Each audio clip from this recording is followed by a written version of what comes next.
તો રવિ સિઝનની શરૂઆત થતા અરવલ્લી જિલ્લામાં મોટા પ્રમાણમાં ઘઉંનું વાવેતર થયું છે। ત્યારે જિલ્લાના મોટા ભાગના વિસ્તારોમાં પિયત માટે રાત્રે વીજ પુરવઠો આપવામાં આવતા ખેડૂતોમાં રોષ ફેલાયો છે। ત્યારે તંત્ર દ્વારા રાત્રિના બદલે દિવસે વીજ પુરવઠો આપવામાં આવે તેવી માંગ સાથે ખેડૂતોએ જિલ્લા કલેક્ટરને આવેદનપત્ર આપ્યું છે। રાત્રે વીજળી મળતા ખેડૂતોને રાત્રિના ઉજાગરા કડકડતી ઠંડી સહન કરી પાણી વાળવા મજબૂર બનવું પડી રહ્યું છે। તો બીજી તરફ રાત્રિના સમયે જંગલી જાનવરોનો પણ ભય હોય છે, જેથી ખેડૂતોમાં રોષ વ્યાપ્યો છે અને દિવસે વીજળી આપવામાં આવે તેવી માંગ ખેડૂતો કરી રહ્યા છે।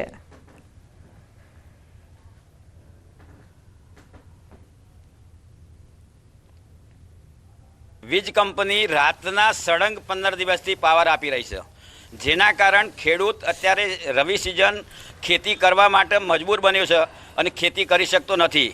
એટલી પોઝિશન ખરાબ થઈ છે કે દરરોજ દીપડા જંગલમાંથી ખેતરમાં આવી જાય છે અને દરરોજ 1-2 મારણ કરે છે, એટલે લોકો ગભરાય અને 5 વાગ્યા પછી ખેતરમાં જઈ શકે એવી સ્થિતિ નથી। દિવસે લાઈટ અમને મળે એટલા માટે આ બધા ગામ લોકોના અમે બધા આવ્યા છીએ અત્યારે, અને અમારી ગમે તે રીતે સાહેબ આ માગણી પૂરી કરો।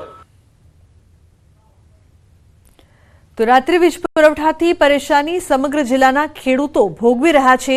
ત્યારે આજે મોડાસા તાલુકાના સરડોઈ, ટીટીસર, સજાપુર સહિત 10 ગામોના 200થી વધુ ખેડૂતોએ એકત્રિત થઈને જિલ્લા કલેક્ટરને આવેદનપત્ર આપ્યું।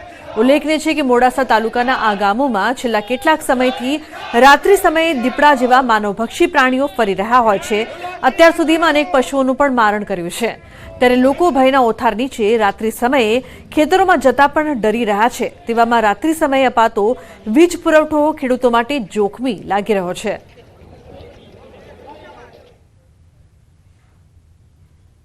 ખેડૂતોને સામે અને સરકારે પરિપત્ર બી જાહેર કરેલો છે કે જંગલ વિસ્તારના અડીને કોઈ બી ગામ આવેલા હોય એને દિવસે વીજ પુરવઠો આલવો, અને અમને જંગલનો વિસ્તાર અડીને જ આવેલું છે તો બી રાત્રિ પુરવઠો મળે છે। તો ભાવનગર માર્કેટિંગ યાર્ડ ખાતે ખેડૂતોએ હરાજી બંધ કરાવીને પોતાનો વિરોધ નોંધાવ્યો છે। ડુંગળીમાં વજન કપાતને લઈને ખેડૂતોએ વિરોધ દર્શાવ્યો હતો। સાથે જ કપાસની હરાજી મોડી શરૂ કરવામાં આવતા ખેડૂતોમાં રોષ ફેલાયો હતો। વિરોધ કરવામાં આવતા યાર્ડમાં તમામ જણસીની હરાજી બંધ કરાવવી પડી હતી। ડુંગળીમાં ઓછા ભાવના કારણે ખેડૂતો દ્વારા ઉગ્ર વિરોધ પણ કરવામાં આવી રહ્યો છે। ઘટનાને પગલે પોલીસ કાફલો માર્કેટિંગ યાર્ડ ખાતે પહોંચ્યો હતો। પોલીસે મામલો થાળે પાડવા કાર્યવાહી શરૂ કરી હતી।